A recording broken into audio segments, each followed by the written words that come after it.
O protagonista da nossa próxima história nasceu com surdez profunda, mas graças aos desenvolvimentos da medicina, hoje consegue ouvir perfeitamente. Vamos conhecer a história do Daniel e eu peço já um grande aplauso para os três convidados. Estás bom, Daniel?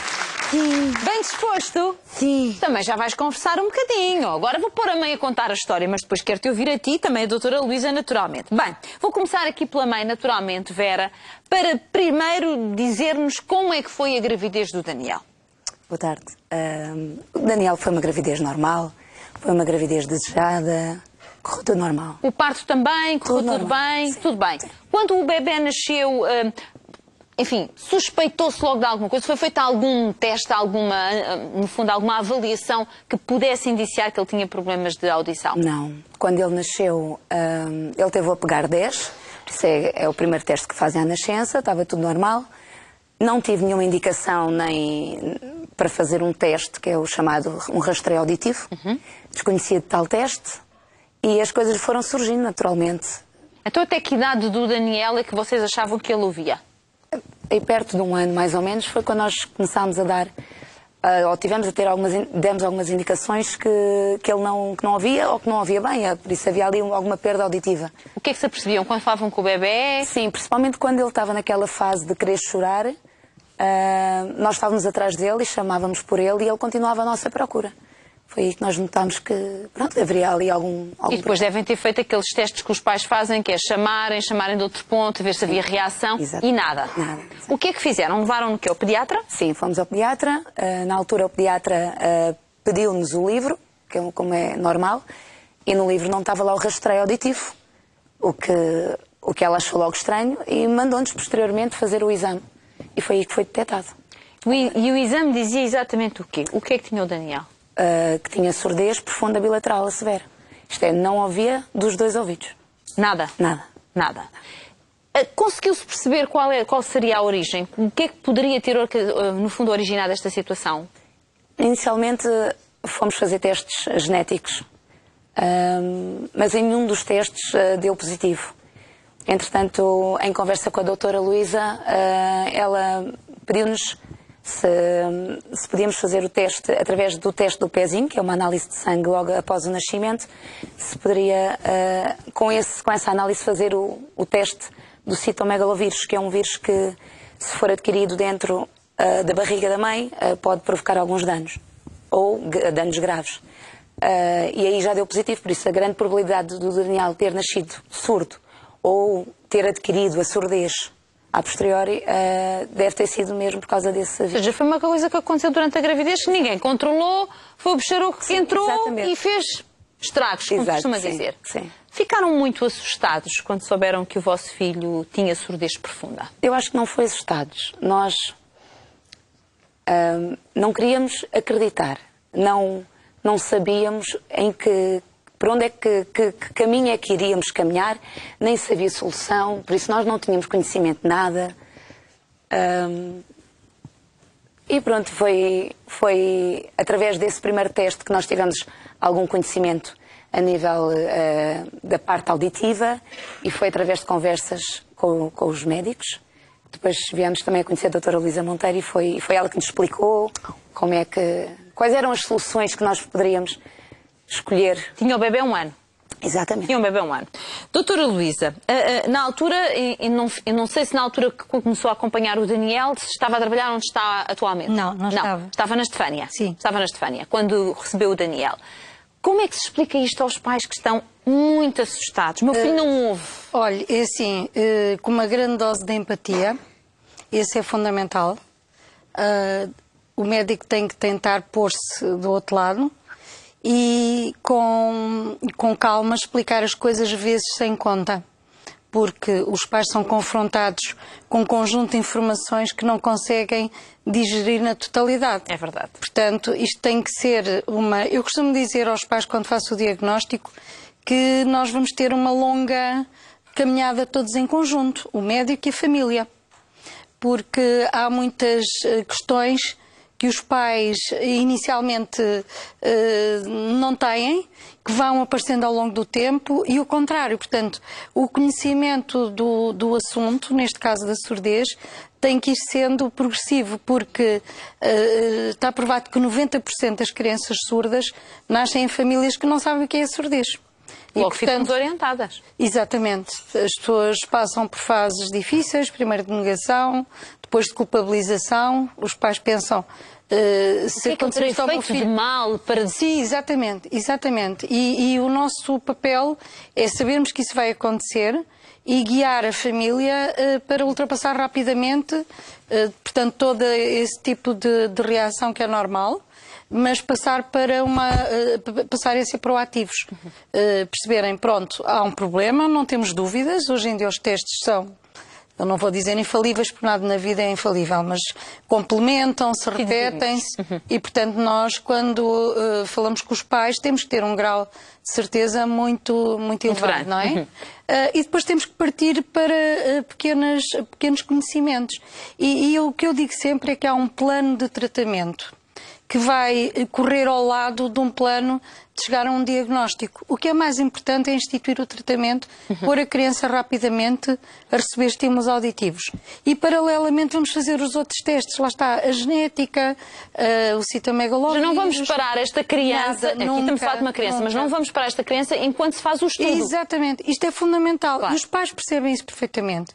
Porque assim, a primeira coisa é dar-lhe uma ferramenta para que eles se desenvolvam de uma maneira harmoniosa e tenham as competências que as crianças da idade deles também têm. Esse é o primeiro passo. E no caso do Daniel, doutora, a primeira intervenção cirúrgica que é feita, tinha o Daniel que idade? 2. 2 aninhos. Que foi logo um implante coclear. Exatamente. Foi um implante coclear. O que é um implante coclear? O implante coclear é esta maravilha da tecnologia que tem duas partes fundamentais. Uma parte que não se vê, por assim dizer, é a mais importante, é aquela que vai fazer a diferença, que está metida por baixo da pele da cabeça.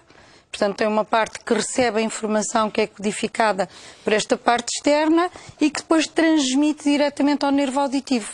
Isto é, o ouvido interno não se desenvolveu ou está muito danificado e então há um aparelho que recebe a informação que vai de fora, não é? O som que é tratado, e a parte interna leva essa informação, uma estimulação direta do nervo auditivo.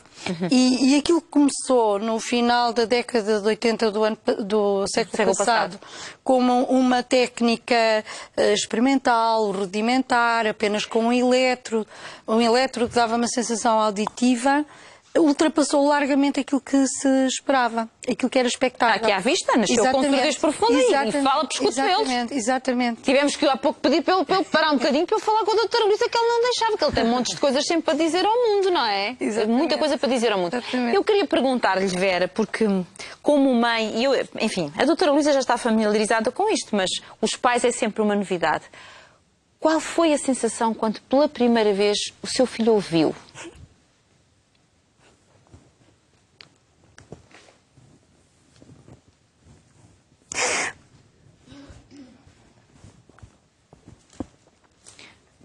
É difícil. Difícil. Eu costumo dizer que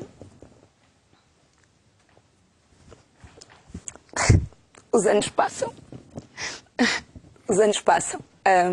Mas a dor fica.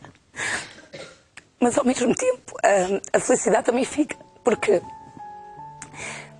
ao recordar e ver as filmagens e ver fotografias dele e vermos a evolução dele, eu costumo dizer, isto é muito gratificante. E ver toda esta natureza e haver soluções para tudo isto é muito bom. É muito bom. É mágico. É. Ele tinha, portanto, 2 aninhos. Estava ao seu colo, não é? Quando ouviu pela primeira vez. Sim. Lembra-se da expressão dele? Lembro. Foi uma expressão de quê? Ele estava ao meu colo e ele era pequenino e agarrava nas minhas mãos e metia a cabeça dele. Por isso, todo o som, o mais mínimo que seja, para ele era muito som. E ele só sentia que dentro da cabeça dele estava lá alguma coisa diferente. Estavam a acontecer coisas. Sim. Porque ele vivia no silêncio, de repente começou a ouvir coisas. Sim. E foi preciso muito tempo para o Daniel começar a demonstrar os efeitos positivos de ouvir? Ainda demora. Ainda demora, sim. Eu lembro-me de falar com mães que já tinham meninos implantados e eu dizia, mas o meu filho ainda não fala. Não, Vera, tem calma. Ele está a ouvir, ele está a assimilar, por isso.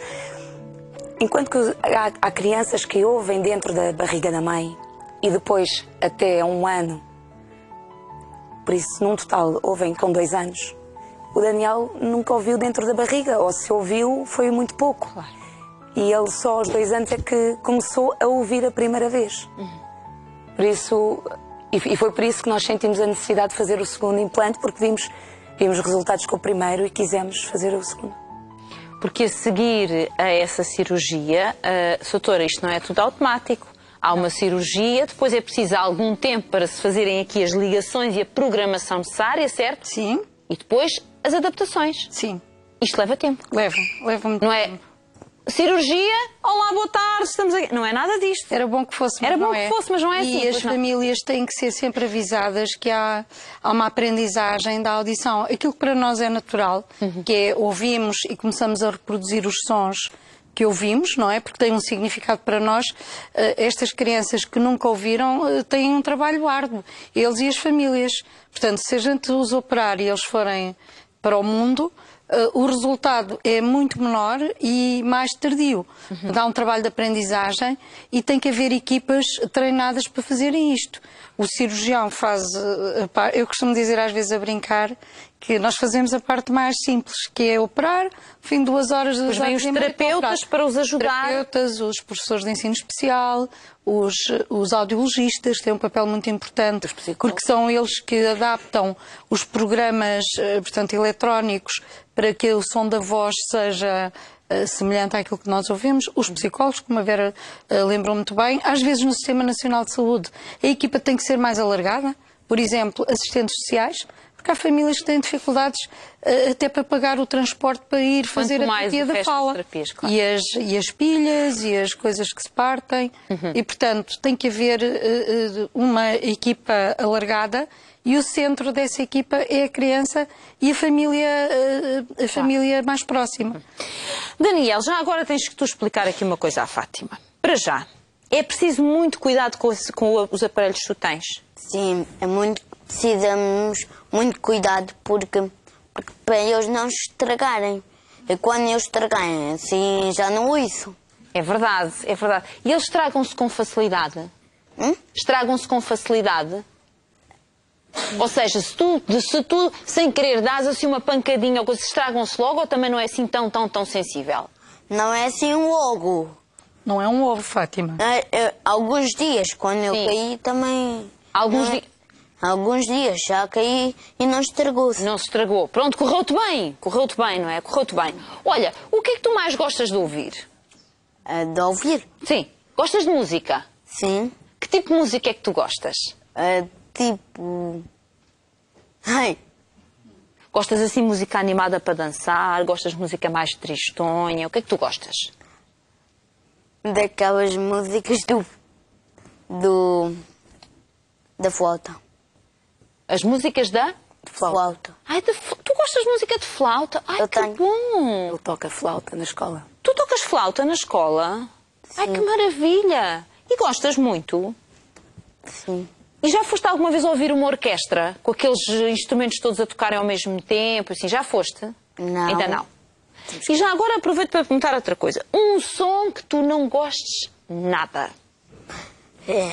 É aqueles sons, tipo assim, aquela voz tão alta. Ah, não gostas assim de vozes muito altas? Pronto, isso para ti não é? Isso para ti não. Pois eu percebo, eu também há sons que eu não gosto nada. Nada. Uma coisa é certa, no caso aqui do nosso Daniel, doutora Luísa, foram feitos os 2 implantes cocleares, um aos 2 anos, o outro aos 4, e hoje ele tem 7, a caminho dos 8, tu disseste lá fora, e é uma criança completamente funcional, completamente integrada. É isto que é animador para a nossa vida profissional. é que nós pegámos numa criança que tinha um problema e que neste momento não tem problema nenhum. É um miúdo que está bem cognitivamente, socialmente, na escola. Tudo. Uma família feliz e, portanto, é isto que nos dá ânimo para continuarmos. Já agora, desculpe interrompê-la, uma dúvida. Sim. E só as crianças é que podem fazer, colocar os implantes cocleares? Os adultos não? Podem. Os adultos podem e devem, se for uma surdez que se for instalando ao longo da vida. Isto é, se uma pessoa nunca ouviu, tem uma surdez profunda e chega, por exemplo, aos 15 anos e quer ser implantada, deve ser desaconselhada, porque a via auditiva e o cérebro nunca, na altura em que havia plasticidade e que se devia ter desenvolvido... Nada ficou lá, não é? Exato. E, portanto, o resultado vai ser mau, funcionalmente.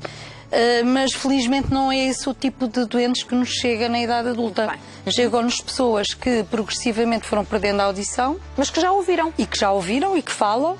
E que os aparelhos auditivos convencionais já não são suficientes para eles terem uma vida normal. E aparecem-nos às vezes pessoas que têm uma doença súbita e que perdem a audição de um momento para o outro. Pode ser uma... Estas pessoas devem ser implantadas porque têm resultados espetaculares. Deixe-me só acrescentar mais uma coisa, se me é permitido. Nós temos uma faixa muito grande de população que está a crescer, que são a 3ª e a 4ª idade. E não existe eticamente, nem sequer na ciência, nenhum limite de idade para, se uma pessoa precisar, não se lhe faça um implante coclear. Está provado que as pessoas que estão privadas de audição têm maior probabilidade de se sentirem deprimidos, isolados e potenciar a demência. Portanto, nós temos que pôr os nossos idosos a ter uma saúde auditiva boa, tal como noutras áreas se tem investido nos idosos, até porque nós qualquer dia, já não me falta muito. E portanto todos nós temos que pensar que a nossa sociedade está a mudar. Investimos nas crianças, mas também temos que investir nas outras Acho que a sua recomendação é muito sensata e faz todo o sentido, efetivamente faz todo o sentido. Eu fico muito contente de vos receber aqui, fico muito contente de ver o sorriso da Vera, a sua satisfação, a sua alegria, que bom. Agora que tem também um filhote mais pequenino, não é? Que o Daniel diz que toma muito bem conta e que trata e tudo, dás banho e tudo ao mano, não é? Fantástico. Olha a sorte que o mano tem de ter, hein? Olha a sorte, olha a sorte. E a doutora Luísa Monteiro, otorrinolaringologista, que trabalha efetivamente no Hospital dos Lusíadas e que nos deixou aqui também muitos esclarecimentos. Aos três eu quero agradecer a vossa presença e esperar que este testemunho de esperança leve a esperança a muitas outras pessoas. Um grande aplauso. Muito obrigada.